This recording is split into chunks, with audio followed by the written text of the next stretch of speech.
बिस्मिल्लाहिर्रहमानिर्रहीम। एक नौजवान अपने बूढ़े माँ बाप के साथ किसी महंगे होटल में खाना खाने गया। माँ बाप तो नहीं चाहते थे, लेकिन बेटे की ख्वाहिश थी कि वो इन्हें किसी महंगे होटल में ज़रूर खाना खिलाएगा। इसीलिए उसने अपनी पहली तनख्वाह मिलने की खुशी में माँ बाप जैसी अजीम हस्तियों के साथ शहर के महंगे होटल में लंच करने का प्रोग्राम बनाया।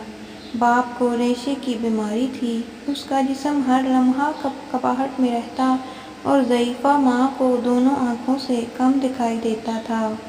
ये शख्स अपने खस्ता हाल और बूढ़े माँ बाप के साथ जब होटल में दाखिल हुआ तो वहाँ मौजूद अमीर लोगों ने सर से पैर तक उन तीनों को यूं अजीबोगरीब नज़रों से देखा जैसे वो गलती से वहाँ आ गए हों। खाना खाने के लिए बेटा अपने दोनों माँ बाप के दरमियान बैठ गया। वो एक निवाला अपनी ज़ईफ़ा माँ के मुंह में डालता और दूसरा निवाला बूढ़े बाप के मुंह में।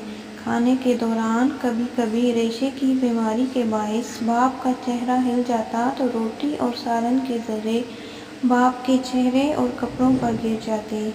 यही हालत माँ के साथ भी थी। वो जैसे ही माँ के चेहरे के पास निवाला ले जाता तो नज़र की कमी के बाइस वो अनजाने में इधर उधर देखती तो उसके भी मुंह और कपड़ों के खाने के दाग पड़ गए थे। इर्द गिर्द बैठे लोग जो पहले ही इन्हें हकीर निगाहों से देख रहे थे वो और भी मुंह चढ़ाने लगे कि खाना खाने की तमीज़ नहीं है और इतने महंगे होटल में आ जाते हैं।